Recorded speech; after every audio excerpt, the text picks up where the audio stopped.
रूस में एक बड़ा विमान हादसा हुआ है। विमान दुर्घटना में 16 लोगों की मौत हो गई है, जबकि 7 लोग घायल हो गए। जानकारी के मुताबिक रूस के तातारस्तान प्रांत में L410 विमान दुर्घटनाग्रस्त हुआ, जिसमें 16 लोगों की जान चली गई और 7 लोग घायल हो गए। विमान में कुल 23 लोग सवार थे, जिसमें 21 पैराशूट डाइवर समेत 23 लोग सवार थे। वाराणसी में आयोजित किसान न्याय रैली में कांग्रेस महासचिव प्रियंका गांधी केंद्र और प्रदेश की भाजपा सरकार पर जमकर बरसी। दुर्गा मंत्रों के साथ भाषण की शुरुआत करते हुए प्रियंका ने लखीमपुर घटना, कृषि कानून और महंगाई समेत कई अन्य मुद्दों पर सरकार के खिलाफ करीब आधे घंटे के भाषण में हुंकार भरी। उन्होंने मोदी और योगी सरकार पर कई आरोप लगाए। लखीमपुर खीरी हिंसा मामले में केंद्रीय मंत्री अजय मिश्रा के बेटे और नामजद आरोपी आशीष मिश्र को जेल भेज दिया गया है। आशीष मिश्र पर आंदोलन कर रहे किसानों पर गाड़ियां चढ़ाकर उन्हें मौत के घाट उतारने का आरोप है। शनिवार को लखीमपुर में क्राइम ब्रांच के दफ्तर में आशीष मिश्रा से करीब 12 घंटे तक पूछताछ की गई, जिसके बाद उन्हें गिरफ्तार कर लिया गया। लखीमपुर में किसान हिंसा के मुख्य आरोपी केंद्रीय गृह राज्य मंत्री अजय मिश्र के बेटे आशीष मिश्र को जेल भेजने के बाद प्रशासन पूरी तरह से सतर्क नजर आ रहा है। किसी भी अनहोनी की आशंका को देखते हुए माहौल को सुरक्षित रखने के लिए आईजी रेंज लखनऊ लक्ष्मी सिंह के दिशा निर्देश पर पूरे जिले में धारा 144 लगा दी गई है और चप्पे चप्पे पर पुलिस बल तैनात है। मुंबई ड्रग्स मामले में महाराष्ट्र के पूर्व मुख्यमंत्री भाजपा नेता देवेंद्र फडणवीस का बयान आया है। पूर्व सीएम का कहना है कि ड्रग्स हमारे समाज और बच्चों को बिगाड़ रहा है, इसका राजनीतिकरण करना बहुत गलत है। उन्होंने एनसीबी की कार्यवाही को सही ठहराते हुए ये बताया कि जिन लोगों को छोड़ा गया उसमें एनसीपी के बड़े नेता के बेटे से जुड़े व्यक्ति को भी छोड़ा गया है। देश में कोयले की भारी कमी ने पंजाब, राजस्थान, दिल्ली और तमिलनाडु सहित कई राज्यों में बिजली उत्पादन को प्रभावित करना शुरू कर दिया है। आशंका जताई जा रही है कि राज्य कभी भी अंधेरे में डूब सकते हैं।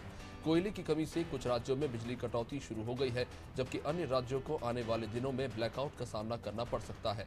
झारखंड, बिहार और आंध्र प्रदेश पर भी संकट मंडरा रहा है। केंद्र सरकार ने देश में कोयले की कमी से इनकार किया है। केंद्रीय ऊर्जा मंत्री आर.के. सिंह ने रविवार को कहा कि दिल्ली में बिजली की कोई कमी नहीं है, पूरी दिल्ली को बिजली दी जा रही है। अन्य राज्यों के बारे में उन्होंने बताया कि वे रोज इसको मॉनिटर कर रहे हैं। सभी प्रमुख संयंत्रों में 4 दिन के कोयले का स्टॉक है। आर.के. सिंह ने यह भी कहा कि इस मामले को गलत तरीके से बड़ा सजाकर बताया जा रहा है। मध्य प्रदेश में वैक्सीनेशन अभियान चल रहा है और अब तक 4 करोड़ 89 लाख लोगों को पहला डोज लग चुका है। प्रदेश में अभी 65 लाख लोगों का दूसरा डोज पेंडिंग है। इसमें 19 जून से 25 जून के बीच 35,25,000 पहला डोज लगवाने वाले लोग भी शामिल है। 21 जून को 17.42 लाख लोगों ने वैक्सीन का पहला डोज लगवाया था। प्रदेश में सोमवार से दूसरा डोज लगाने का अभियान शुरू होगा। उपचुनाव की जंग में एमपी बीजेपी अपने दिग्गज नेताओं को चुनाव प्रचार के लिए मैदान में उतारेगी। बीजेपी अध्यक्ष आज से 2 दिन खंडवा के दौरे पर रहेंगे, जिस दौरान वे क्षेत्र के नेताओं और कार्यकर्ताओं की बैठक लेकर चुनाव प्रचार की रणनीति बनाएंगे। बुरहानपुर और नेपानगर में कार्यकर्ताओं के साथ वो कन्या पूजन करेंगे।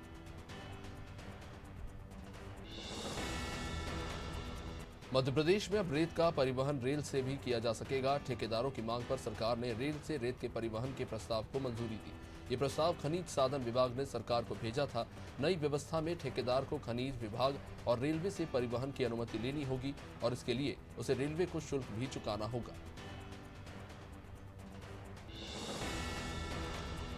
बीजेपी चुनाव प्रबंधन समिति के संयोजक मंत्री भूपेंद्र सिंह ने कन्या पूजन पर कांग्रेस की आपत्ति पर पलटवार किया। मंत्री ने कहा कि कांग्रेस भी करे कन्या पूजन, उन्हें किसने रोका है? पूजा करने की हमारे यहाँ संस्कृति है, तो हम कन्या पूजन नवरात्रि में करते हैं। वे कोयला क्राइसिस पर मंत्री ने कहा कि कोई ऐसी स्थिति नहीं है। मध्य प्रदेश में लोगों को पर्याप्त विद्युत मिल रहा है। शासन प्रशासन की योजनाएं लोगों की सुविधा के लिए होती है, लेकिन योजना अगर लोगों के लिए परेशानी बन जाए तो नाराजगी बढ़ जाती है। दमोह जिले के पटेरा में कुम्हारी में पाइपलाइन नल जल योजना के तहत वार्डों में बिछाई जा रही है, लेकिन इसके चलते गड्ढों से निकला मलबा ठेकेदार ने सड़क किनारे ही छोड़ दिया है, जिसकी वजह से ग्रामीणों को परेशानियों का सामना करना पड़ रहा है। सुप्रीम कोर्ट ने सभी राज्य सरकारों को निर्देशित किया है कि कोरोना काल में मृत्यु लोगों के परिवारों को राहत देने के लिए नियम बनाएं और जिनकी मौत कोरोना से हुई है उन्हें सूचीबद्ध किया जाए। सुप्रीम कोर्ट के इस निर्देश पर मध्य प्रदेश कांग्रेस मीडिया विभाग के उपाध्यक्ष भूपेंद्र गुप्ता ने सरकार पर निशाना साधा। उन्होंने कहा कि प्रदेश सरकार कब ये काम शुरू करेगी? लाखों लोगों की मौत का सवाल है, लेकिन ये केवल 10,000 मौतें बता रहे हैं। इंदौर में एक शख्स ने जिला कोर्ट में याचिका लगाकर रावण दहन पर रोक लगाने की मांग की। महेश गौहर ने याचिका में रावण दहन को अनुचित ठहराते हुए लिखा कि रावण का पुतला क्यों जलाया जाता है, ये किसी को पता ही नहीं है। उन्होंने बताया कि रावण चारों वेदों का जानकार था। रावण साथ ही में ब्राह्मण थे, लेकिन उनका पुतला जलाया जा रहा है, जिससे ब्राह्मण समाज को आहत होता है। कटनी जिले में दबंगई के मामले थमने का नाम नहीं ले रहे। ताजा मामला सिविल लाइन क्षेत्र से, जहां दबंगों ने एक गरीब के घर की बाउंड्री तोड़ दी। इतना ही नहीं, दबंगों ने पीड़ित परिवार के साथ मारपीट भी की। पीड़ितों ने स्थानीय पार्षद पर कब्जे का आरोप लगाते हुए कहा कि वो इस स्थान पर करीब 50 साल से निवास कर रहे हैं और उनसे इस तरह का सलूक किया जा रहा है। दमोह जिले के बटियागढ़ से खबर, जहां के अंजनी टपरिया गांव में दर्दनाक हादसे में एक ही परिवार के 3 और एक अन्य की मौत हो गई। घटना के बाद क्षेत्र में माहौल गमगीन है। परिजन ने मुआवजे की मांग को लेकर चक्का जाम कर दिया। पथरिया विधायक रामबाई ने मौके पर पहुंचकर परिजन के बीच शोक संवेदना व्यक्त की।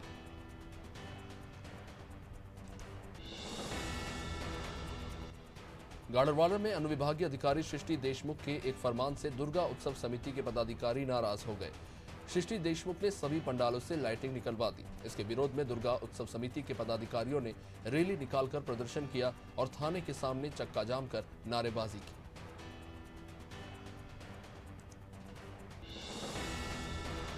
नवरात्रि और आगामी त्योहारों के चलते इंदौर में लगातार मिलावटखोरों के खिलाफ अभियान चलाया जा रहा है। इसके तहत क्राइम ब्रांच और खाद्य विभाग ने भंवरकुआं क्षेत्र में स्थित अग्रवाल गृह उद्योग पर छापामार कार्रवाई की। इस दौरान मौके से 10 टन मिलावटी खाद्य सामग्री जब्त की गई, जिसकी कीमत करीब 8 लाख रुपए है।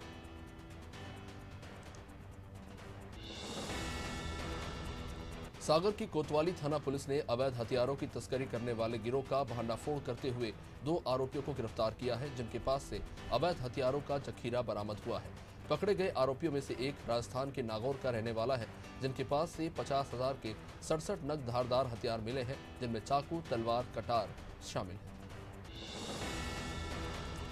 जबलपुर के नगर निगम कचरा ट्रीटमेंट प्लांट कड़ोंदा की बाउंड्री वॉल को तोड़कर बिल्डरों और भू माफियाओं के द्वारा अवैध निर्माण किया जा रहा है। हैरानी की बात यह है कि इस पूरे मामले की जानकारी नगर निगम के अधिकारियों तक को नहीं है। अधिकारियों को यह भी नहीं पता है कि कचरा ट्रीटमेंट प्लांट कितने एरिया में बना है।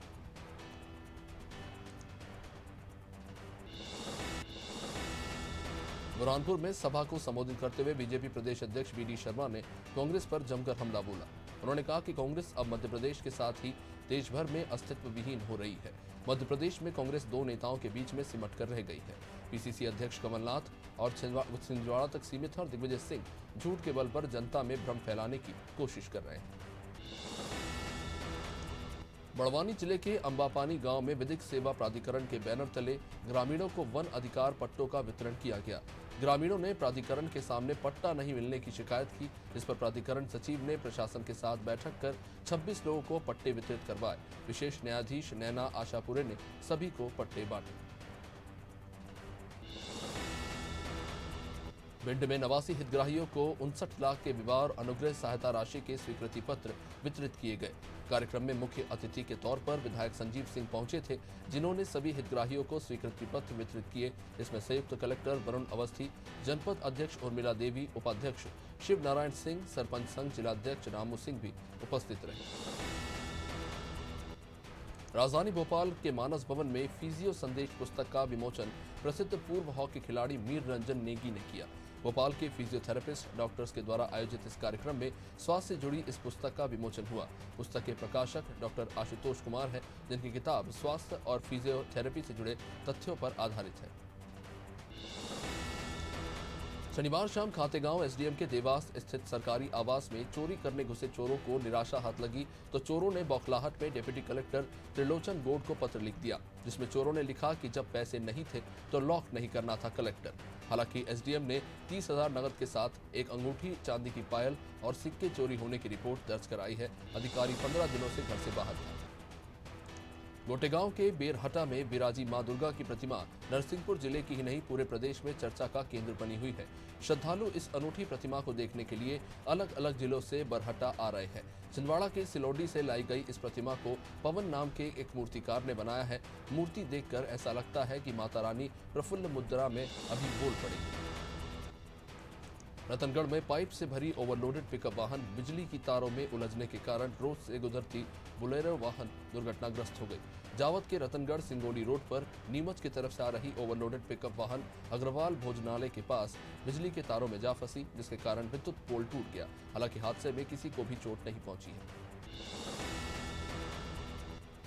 केलारस की पुरानी सब्जी मंडी में एक बैठक का आयोजन किया गया, जिसमें आवारा पशुओं की व्यवस्था को लेकर चर्चा हुई। आवारा गौवंश को लेकर श्री 1008 ने रविवार को मीटिंग रखी। बाबा ने मांग की कि आवारा मवेशियों को शासन के द्वारा मदद पहुंचाई जाए। क्षेत्र में गौशाला सिर्फ कागजों में ही चल रही है, जिसकी बाबा ने कड़ी आलोचना की है। गौवंशों को दुर्घटनाओं से बचाने के लिए उन्होंने शासन से उचित व्यवस्था करने की मांग की। वही खकनार के लोखंडिया गांव में स्थित स्वयंभू मोती माता मंदिर पर नवरात्रि की पंचमी पर हजारों श्रद्धालुओं ने माता के दर्शन किए। सुबह से देर शाम तक दर्शन पूजन का सिलसिला चलता रहा। नवरात्रि की पंचमी पर हजारों श्रद्धालुओं ने मंदिर में मोती माता के दर्शन किए। युवतियों ने जमकर गरबा खेला। विभिन्न गाँव की टीम ने गरबे में भाग लिया। वहीं कश्मीर में हिंदुओं पर लगातार हो रहे हमलों के विरोध में सोनकच्छ में विरोध प्रदर्शन हुआ। इस दौरान विश्व हिंदू परिषद बजरंग दल ने आतंकवाद और पाकिस्तान का पुतला फूंका। साथ ही पाकिस्तान मुर्दाबाद और आतंकवाद मुर्दाबाद के नारे लगाए।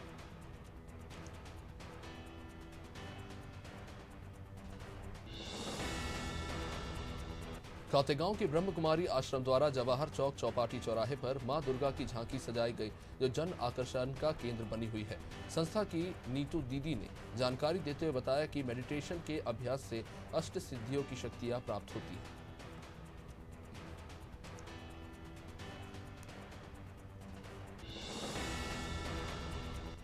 भिंड जिले के लाहार अनुभाग के दबोह नगर के विश्राम गृह पर सर्वदलीय बैठक का आयोजन हुआ। इसमें दबोह कृषि उपमंडी के अंतर्गत 56 गांव के किसानों, व्यापारियों और सभी राजनीतिक दल के प्रमुख सदस्य शामिल हुए। इस बीच क्षेत्रीय विधायक पूर्व सहकारिता मंत्री डॉक्टर गोविंद सिंह ने पहुंचकर सर्वदलीय बैठक का नेतृत्व किया। इसमें मध्य प्रदेश मंडी बोर्ड और भूमि स्वामी के बीच के मामले पर विचार हुआ। मुरैना पुलिस ने ई रिक्शा चालक के साथ हुई लूट का खुलासा करते हुए 3 आरोपियों को गिरफ्तार किया। जौहरी गांव निवासी राजू कुशवाहा ई रिक्शा चलाता है। 14 अगस्त 3 बदमाशों ने उसे पकड़ा और पिटाई करने के बाद साफी से राजू के हाथ पैर बांधकर उसे खेत में फेंक दिया। इसके बाद जेब में रखे पैसे और मोबाइल लूटकर वो भाग निकले थे। लखीमपुर खीरी में हुए कांड को लेकर बलरामपुर जिला कांग्रेस कमेटी ने उत्तर प्रदेश बॉर्डर पर प्रदर्शन कर राष्ट्रपति के नाम एसडीएम को ज्ञापन सौंपा। इस दौरान जिला कांग्रेस कमेटी अध्यक्ष राजेंद्र तिवारी के नेतृत्व में कांग्रेस कार्यकर्ताओं ने योगी सरकार के खिलाफ जमकर नारेबाजी करते हुए योगी सरकार को बर्खास्त करने की मांग की।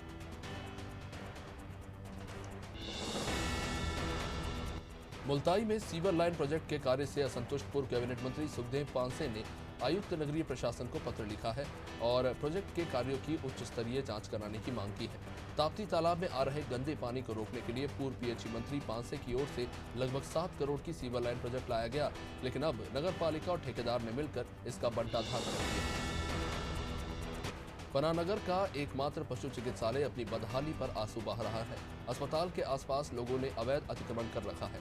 अस्पताल के पास देशी और अंग्रेजी शराब दुकान होने के कारण शाम होते ही यहां असामाजिक तत्वों का जमावड़ा जम जाता है। यही हालात अस्पताल के आसपास बने डॉक्टर आवास का भी है। उज्जैन जिले के महिदपुर की सिविल अस्पताल में राष्ट्रीय विधिक सेवा प्राधिकरण ने मानसिक स्वास्थ्य दिवस मनाया। साथ ही एक जागरूकता कार्यक्रम का भी आयोजन किया गया। एडीजी साबिर अहमद खान ने जानकारी देते हुए बताया कि आज़ादी के अमृत महोत्सव के तहत 2 अक्टूबर से 14 नवंबर तक जागरूकता शिविर का आयोजन किया जा रहा है।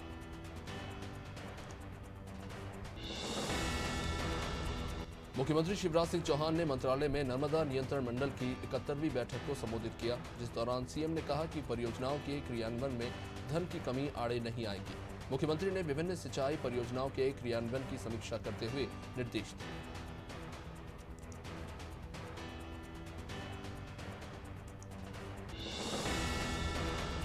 देश भर में नवरात्रि धूमधाम से मनाई जा रही है। सभी आस्था और श्रद्धा के साथ माता रानी की पूजा अर्चना में मग्न है। परसवाड़ा में भी नवरात्रि की धूम देखने को मिल रही है। धपेरा में माता के भक्त भगत राम दांद्रे ने बैठकी के दिन से ही अखंड ज्योति प्रज्वलित कर अपने शरीर पर ज्वारे बोए हैं। उन्होंने बताया कि वो पिछले 3 साल से मां शारदा देवी के दर्शन के लिए पदयात्रा कर रहे हैं। कटनी में कांग्रेस के कार्यकर्ताओं ने ग्रामीण क्षेत्र निवार जरबाही में रविवार को गांव के विकास को लेकर प्रदर्शन किया। ग्रामीण कांग्रेस अध्यक्ष गुमान सिंह के नेतृत्व में सड़कों के बड़े बड़े गड्ढों पर पौधारोपण कर कार्यकर्ताओं ने विरोध जताया। गांव में सड़क से लेकर नालियों और बिजली कटौती भी एक बड़ी समस्या है। बिजली के खंभों में तार है लेकिन करंट नहीं। कई स्थानों पर ट्रांसफार्मर भी बंद पड़े हैं। छत्तीसगढ़ राज्य गौ सेवा आयोग के अध्यक्ष महंत राम सुंदर दास एक दिन के प्रवास पर धर्मनगरी डोंगरगढ़ पहुंचे, जहां उन्होंने नवरात्र में मां बमलेश्वरी देवी के दर्शन किए और प्रदेश की खुशहाली की कामना की। उन्होंने श्री कृष्ण गौशाला का निरीक्षण भी किया। साथ ही राज्य में लगातार हो रही गौ तस्करी पर कहा कि पुलिस प्रशासन और गौ सेवक तत्पर रहे और तस्करों पर कार्रवाई भी की जाए। जांजगीर के एसडीएम दफ्तर में 20 से 25 सालों से पदस्थ विनोद चंद्रवंशी को भू अर्जन शाखा से हसदेव परियोजना पर स्थानांतरित कर दिया गया है। विनोद चंद्रवंशी के ऊपर कामकाज को लेकर लगातार सवाल उठते रहे थे। ग्रामीणों से भी दुर्व्यवहार के उन पर आरोप लगाए गए हैं। ये कर्मचारी लगभग 20 सालों से पदस्थ था, जिनके खिलाफ पहले भी लिखित और मौखिक शिकायत उच्च अधिकारियों से की गई। नगरीय प्रशासन मंत्री शिव डहरिया जांजगीर के शिवरी नारायण के दौरे पर पहुंचे, जहां लाखों रुपए के निर्माण कार्यों का भूमि पूजन और शिलान्यास हुआ। इस दौरान छत्तीसगढ़ गौ सेवा आयोग के अध्यक्ष महंत राम सुंदर दास भी मौजूद रहे।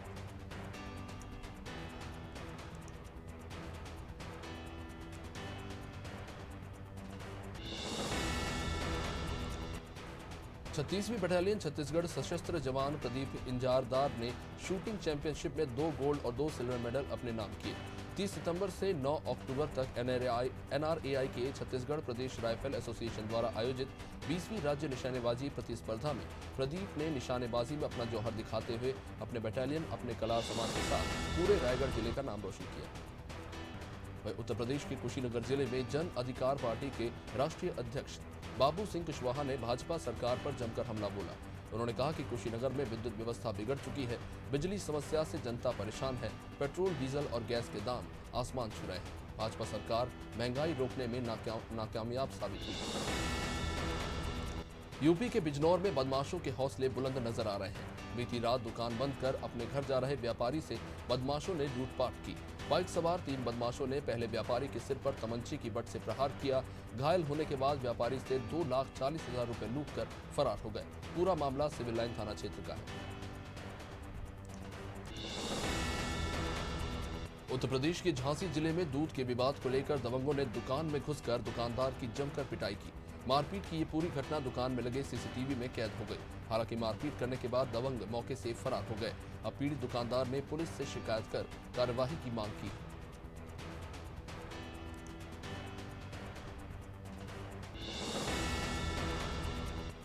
झांसी की मोट तहसील में स्थित किले के मैदान में पंडित दीनदयाल उपाध्याय जयंती समारोह में लोकगीत कार्यक्रम का आयोजन हुआ।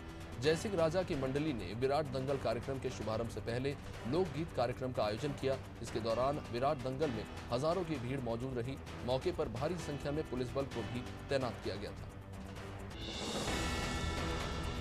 लखीमपुर खीरी में मितौली थाना पुलिस ने चोरी और गुंडागर्दी जैसे 1.5 दर्जन गंभीर अपराधों में संलिप्त 2 आरोपियों को गिरफ्तार किया। पुलिस ने आरोपी पिंटू कश्यप और मोनू से नगद रुपए के साथ 2 अवैध तमंचे और 4 जिंदा कारतूस भी बरामद किए हैं।